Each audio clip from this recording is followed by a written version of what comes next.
The following podcast is a mass media production. Hi, I'm Josh Galindo. And I'm Krystal Galindo. Welcome to the Going Galindo Rugrats and Renovations podcast. A lifestyle podcast where we will offer our experience and expertise in building real, lasting wealth through renovating and flipping homes. And the chaos that comes with balancing a family of 6, leaving nothing unsaid. Follow our wild ride we call life and apply our lessons to your own journey. Maddie, good morning. Good morning, Josh. How are you? Good, brother. Good. Today I want to get into what makes a successful Las Vegas residential real estate agent tick. Mm-hmm. And I think I want to touch on what makes you a winner, because I think you're a winner. I want to touch on your morning routine and how consistent that is and why you stick to that morning routine. I want you to boast. I want you to brag about all of your successes, all that you've accomplished since last time we talked. And I want you to tell us how you did it, why you did it. Are you born this way? Are you trying to retire in 3 years? How much money did you make? How many deals did you close? How many investment properties did you buy?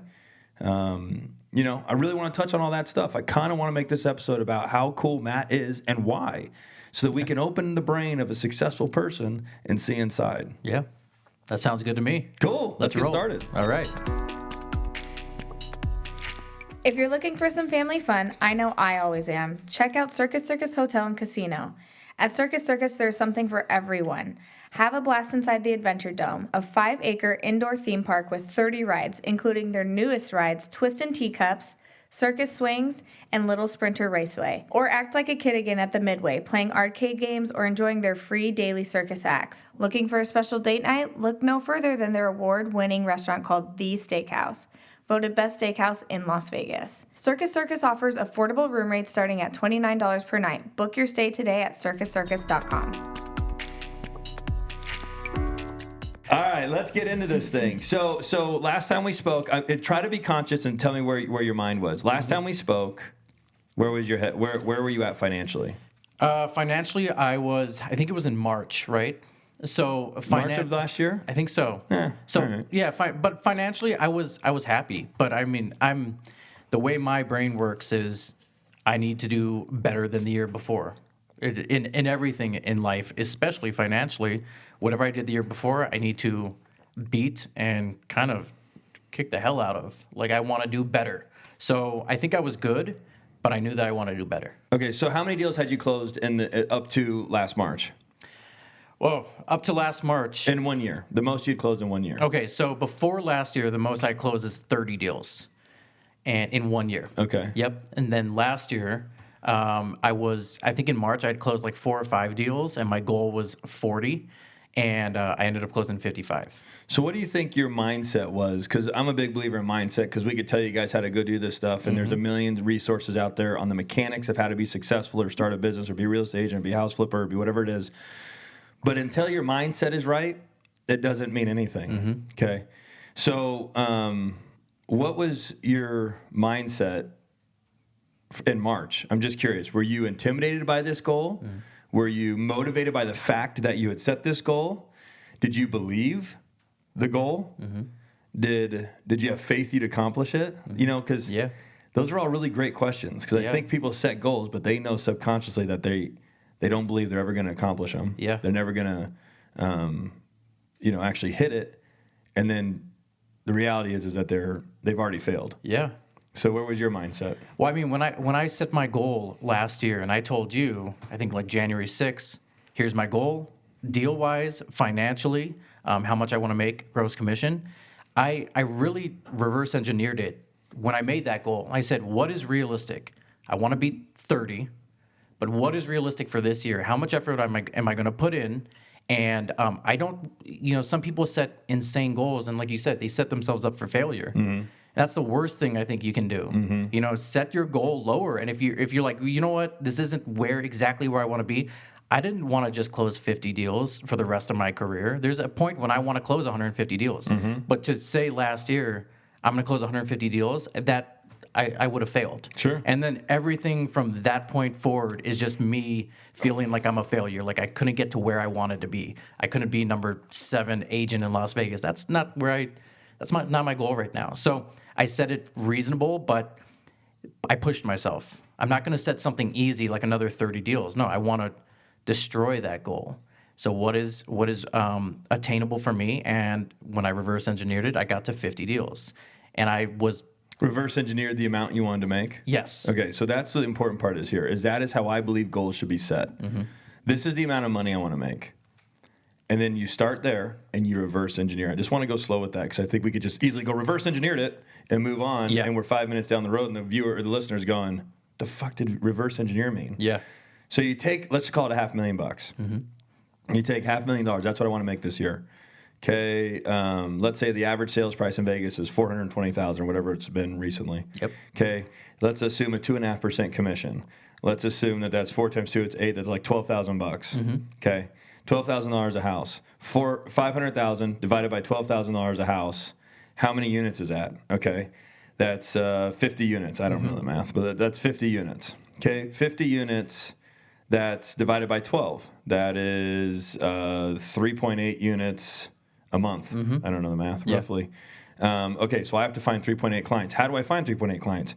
Well, every time I post on social media, I get interaction. Every time I send out text messages, every time I touch base with my previous clients, XYZ happens. Mm-hmm. So now I have created the formula for the bigger picture. Yeah. So I know if I touch my clients 100 times, I get a deal out of it.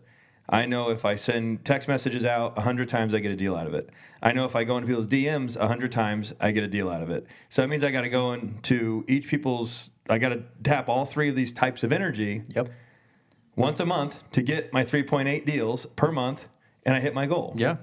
And then you could even break down each one of those sets of energy.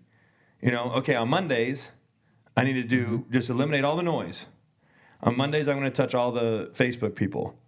On Tuesdays, I'm going to touch all the Instagram people. On Wednesday, I'm going to touch all this. On Thursday, I'm going to do 5 open houses. Mm-hmm. On Friday, and I'm going to do them from 9 to 12. I'm not going to kill myself. I'm going to be smarter with my time. I'm going to work more efficiently.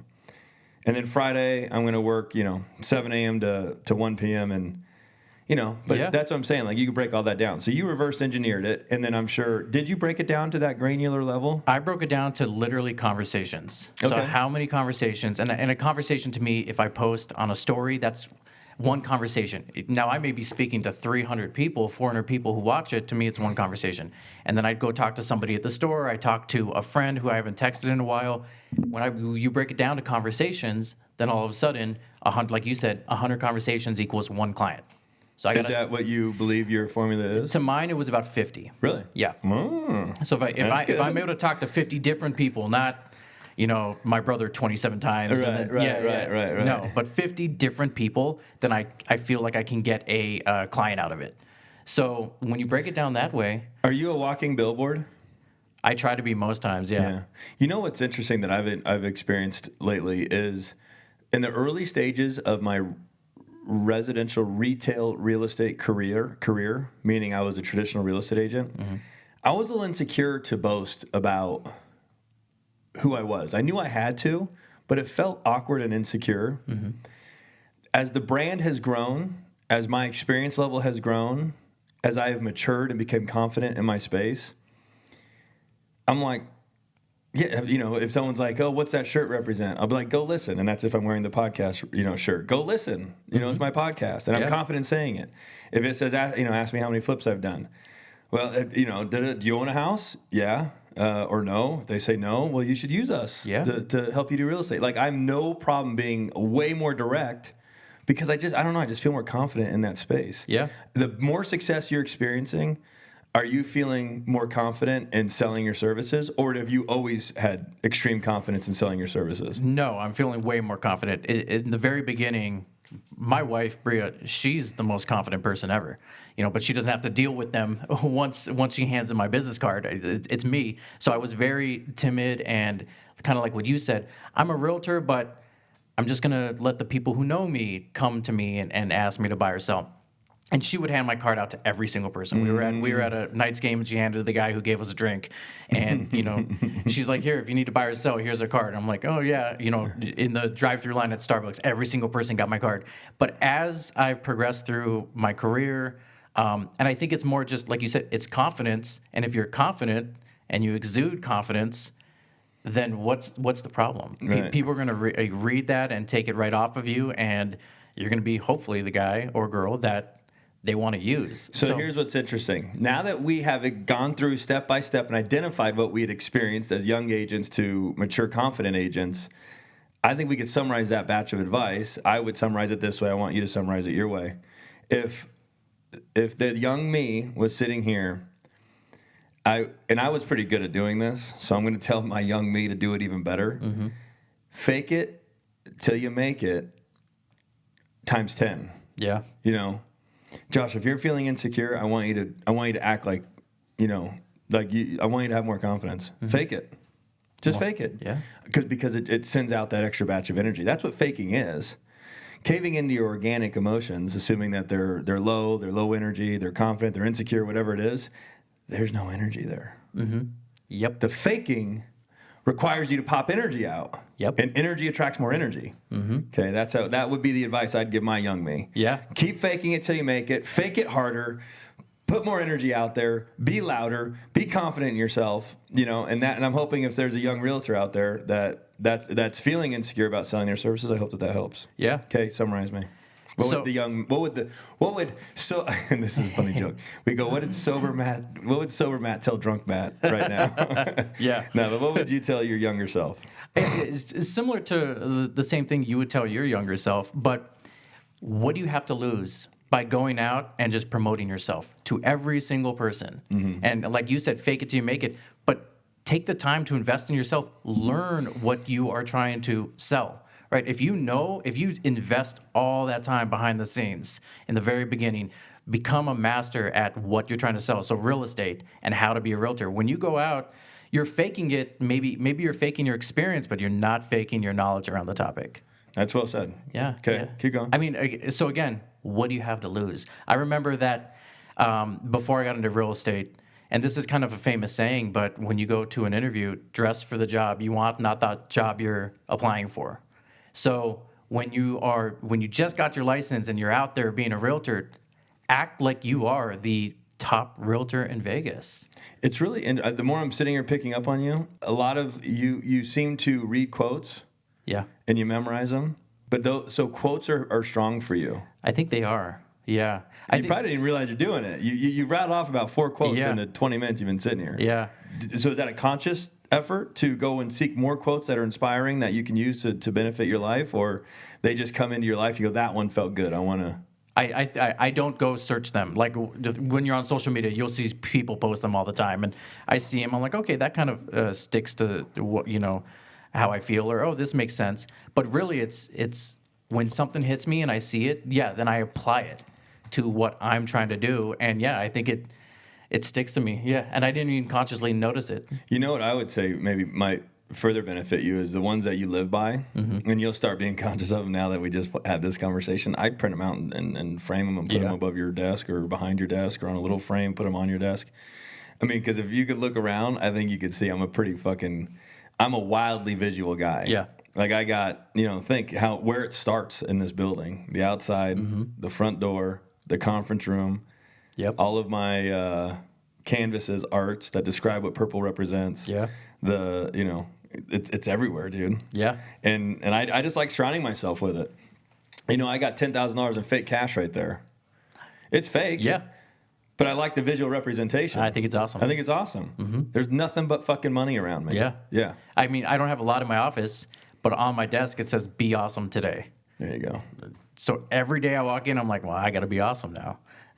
Do you believe in morning routines? I do. Yeah. Yeah.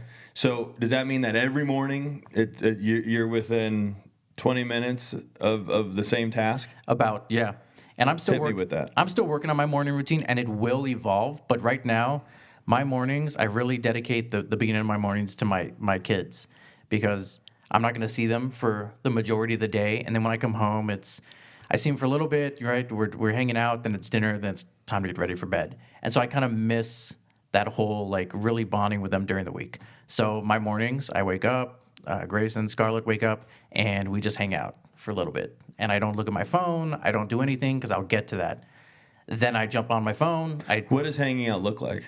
So we go down. Pour him cereal. You sit on the couch and hold him and watch cartoons for 5 minutes. Yeah. So it's breakfast. It's whether we're gonna watch a little movie or something they want to watch, or they do these workouts, like Spider-Man workouts on YouTube and these kids workouts and stuff, which is fun.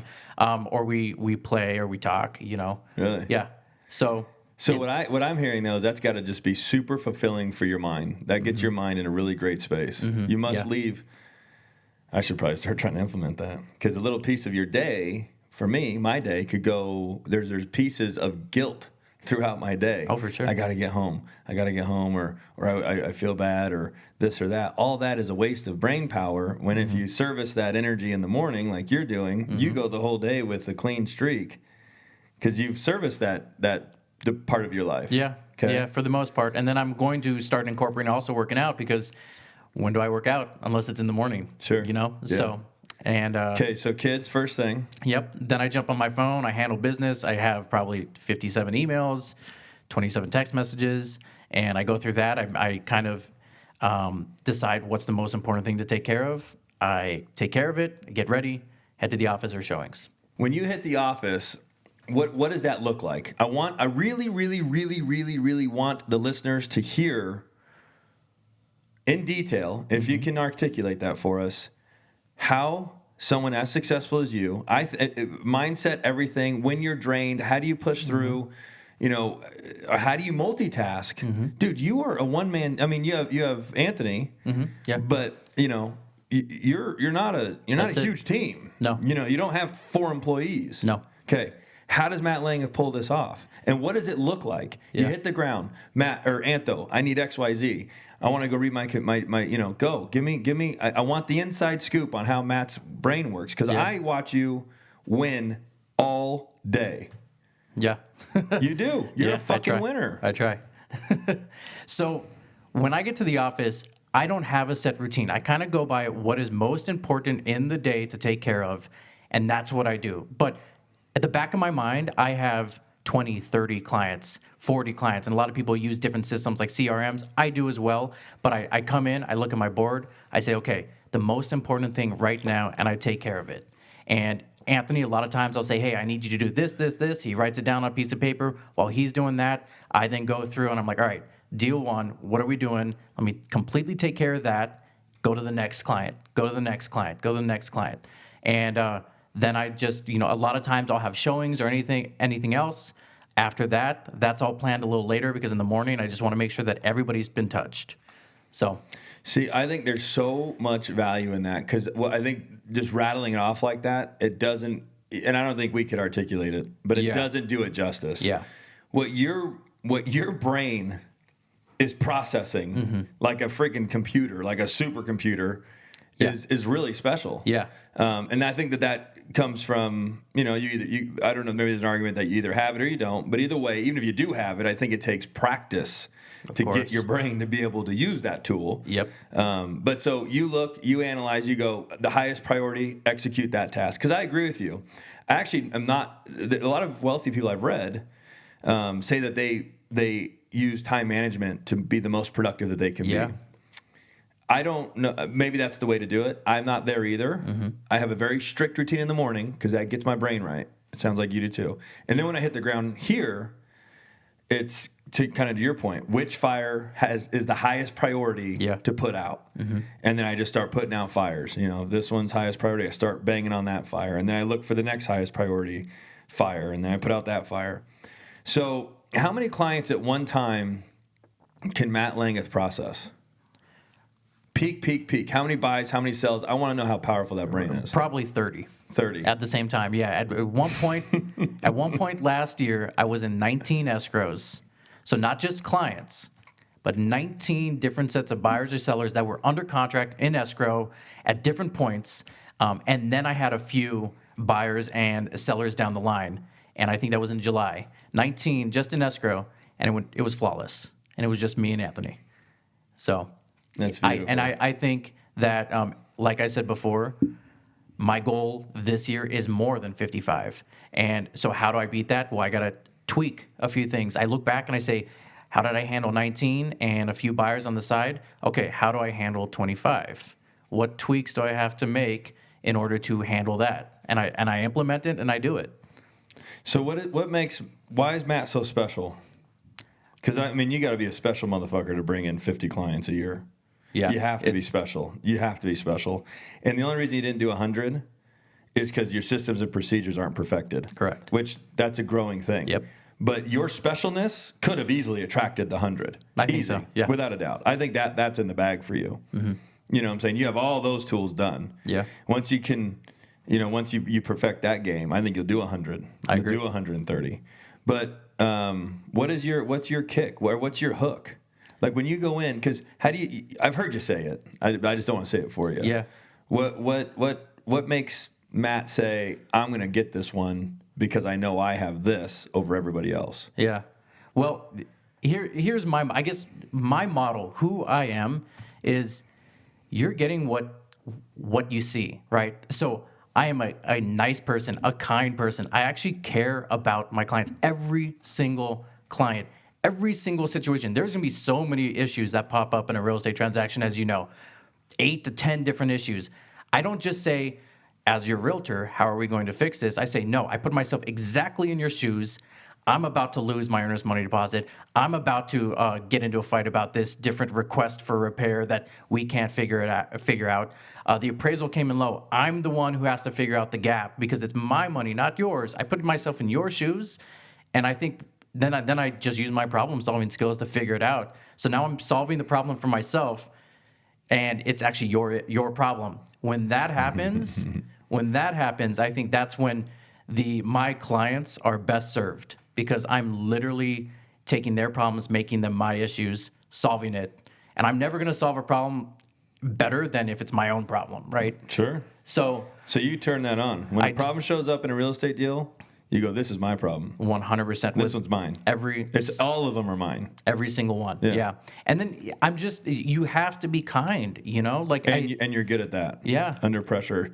Anthony will come over to the house and be like, dude, Matt is freaking incredible. Yeah. He'll be like, Matt is incredible. He's getting text messages, 10 text messages in a row. He's getting emailed. He's on the phone. He's getting, calls chiming in. This seller or buyer is having an emotional breakdown over something, and Matt's just cool the whole way. The whole way. Yeah, for the most part. I try, yeah. And you also, you have to remember that this isn't life or death. Nobody's dying. So let's calm down the emotions. Let's figure out what the problem is. Take it step by step. We will resolve it. Both sides want this deal to close. You got into the deal for a reason. Let's just find a way to close it. You know what I started doing? Maybe you'll either use it or you'll tell me you already use it or you use it in some format. Is when I used to formalize the relationship between a buyer or a seller. Mm-hmm. You kind of start out like either in the office meeting them or, nowadays it's probably over the phone or FaceTime or text message, however it is. But when I knew that relationship started, I would hit them right away. Listen, a problem is going to arise 100%. Mm-hmm. Okay. When it arises, I will be able to navigate it. But what I need you to do is remember this conversation so that I can reference back to this conversation and go, remember that problem that I said was going to arise? Yep. We're in it. Yeah. I'll get us through it, but we're in it. And it kind of, and then of course, the problem arises. And then now I have an opportunity to go, hey, remember I set this expectation. Mm-hmm. I communicated this expectation. We're here. Yeah. But I got it. And then they're like, fuck, I predicted this. Yeah. Yeah. It also shows that you're experienced. Yeah. You know what you're doing. And that's another thing is that I think makes a great realtor, and what I believe I'm a great realtor as well, is your craft. Like you study it. You sharpen your tools every single day. You don't just wait for the client to come to you and say, okay, now I got to put on my realtor hat. Let's go. And it's on constantly. Mm-hmm. And so if there was ever a period when I wasn't doing anything, I'd say, all right, time to study the market. I know the market, but let's study it a little more. What's the average price point in Summerlin? What's the average price point in Mounds Edge? Like, just keep sharpening those tools. Yeah. I love sharpening tools because I like staying relevant in random conversation. Because you never know. You might walk out and bump into some millionaire and then he asks you a question. Hey, what are houses selling for at Mountain's Edge? Yeah. The dumbest answer is like, you know, I don't know. Yeah. Or I think, or, like, I mean, 2-story, 1,800 square foot, 2-car garage, no pool, small backyard, not renovated, kind of dated back from 2002. I don't know, 460, 465, 470. Yeah. Be like, damn. Yeah. Okay, what about Southern Highlands? And then he starts hitting you, and you start rattling off, and you're like, dude, this guy's a fucking G. Yeah. He rattles my language. So I know a lot of our listeners work in real estate, and I can't express enough the value of getting your home staged when you're ready to sell. Not only will your house have less time on the market, you'll likely get more money for the house. Thomas and his team do a really great job selecting the right pieces based on your style preference. Check them out at houseofvegas.homestaging.com. Again, that's houseofvegas.homestaging.com. All right, Matt. So listen, the best thing about being a realtor, so they say, is you're your own boss. Yep. Okay, 2 cents on that. So to me, that's You're your own boss. You make your own rules. You make it all, right? Yeah. Okay. I'll give you my 2 cents. Yeah, let's hear it. So I think it's the biggest misconception maybe in the world, right? That everybody, I want to be my own boss. So they come from a job where they have a boss. Well, what's the point of that boss? The boss's role is to hold you accountable, tell you what to do, when to do, how to do it, so that the company makes money and you make money. They're not there just to ruin your life. They're there for a reason, because they work. So when you say, I want to be my own boss, do you want to be that boss who's going to hold yourself, because it's you now, hold yourself accountable, tell you when to wake up, what to do, when to do it, how to do it? You want to go watch Netflix and chill? Your boss, you, says, nope, you have to get on and start touching these clients. You're not going to like yourself a lot of the time because you're your own boss, right? So do you want to be your own boss, or do you not want to have a boss? Which to me means you're unemployed. You're not making money. So that's that big misconception. People are like, hey, I want to be my own boss, and then just sit down and do nothing because I don't have a boss to tell me what to do. Wow. That's not it. If I had a mic right here, I'd drop it. Yeah. Right? Beautifully put.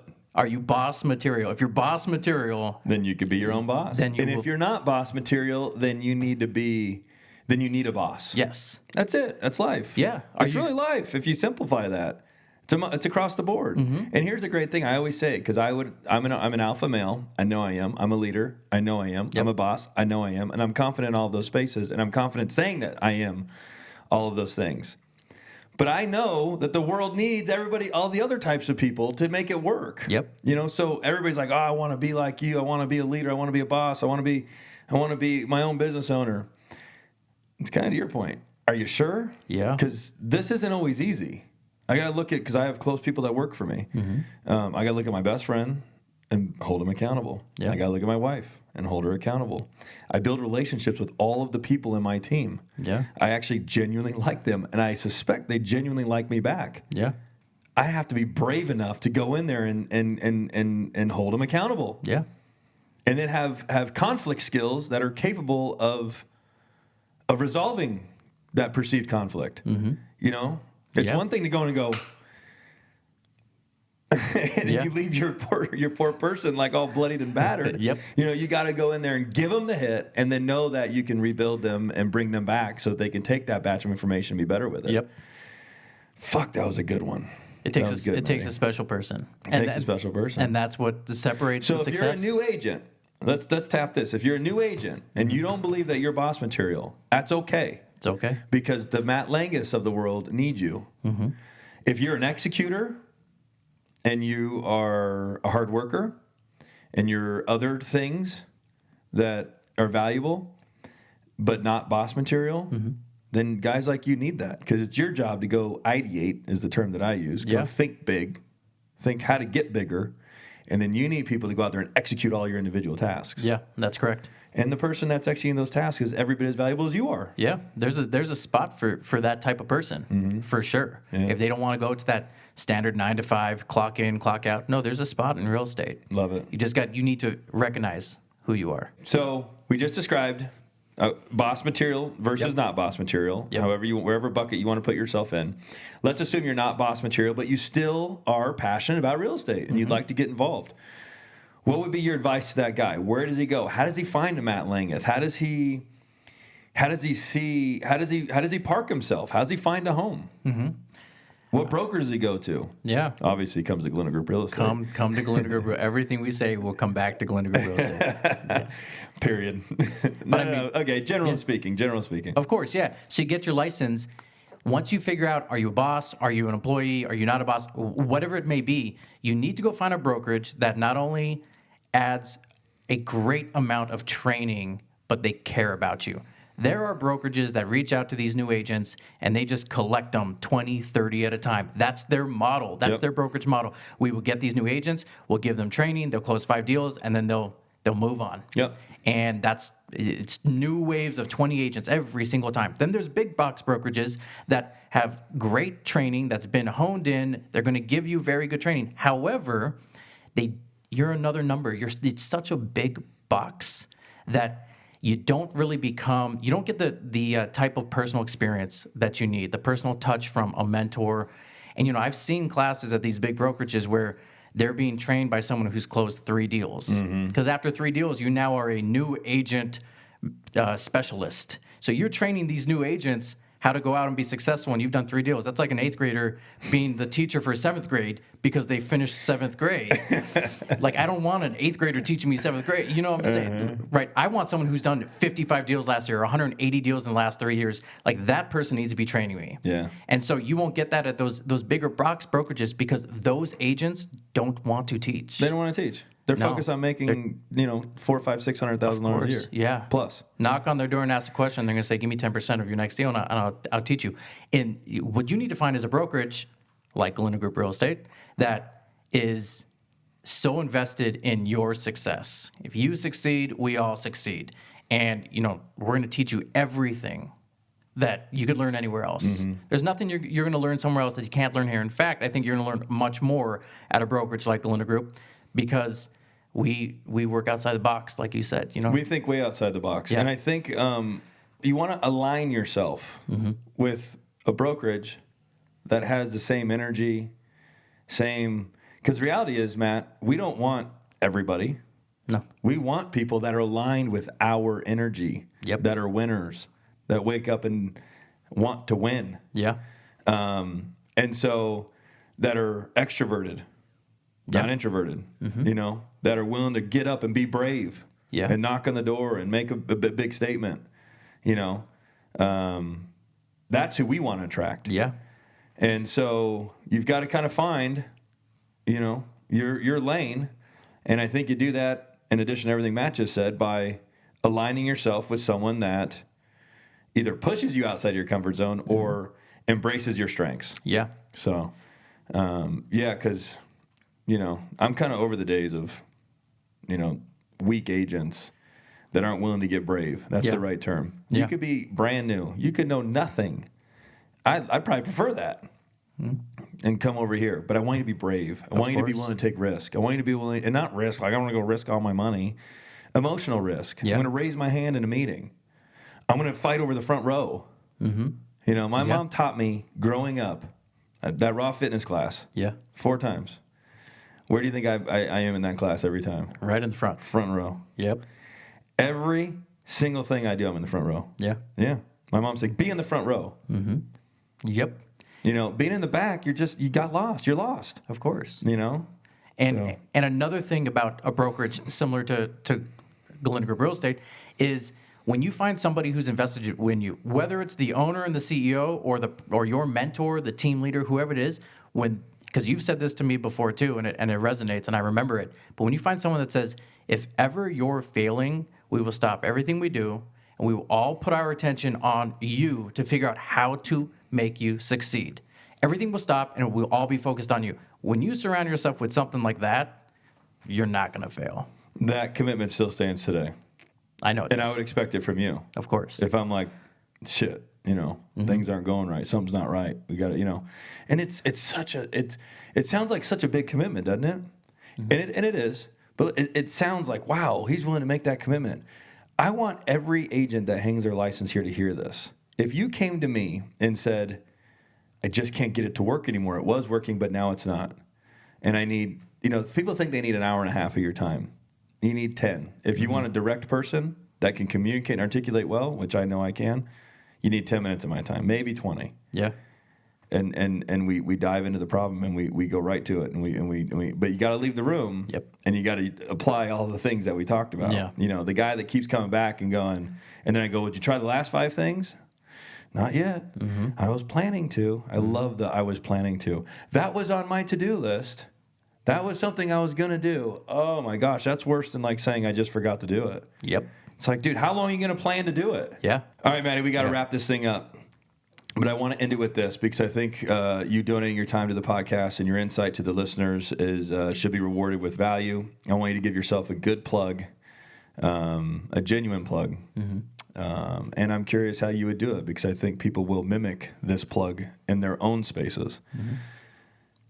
Matt Langguth, educate me in 12 seconds why you're the best realtor in Las Vegas. There's 18,000 agents here in Vegas, right? Why would you choose me? You need somebody who knows what they're doing and who you can trust, okay? Who is a problem solver. If you find yourself a problem solver like me, you will win. Every single time you will win. Whether you're buying or selling, you will win by hiring me. I love it. Thanks for being on. Thank you for having me on. Right, I appreciate it. Of course. All right, guys, that's going to do it for today. Thank you so much for listening. If you enjoyed the show, please rate, subscribe, and share our podcast. You can also connect with us on social media or at galindogrouprealestate.com. Until next time, thanks again for listening.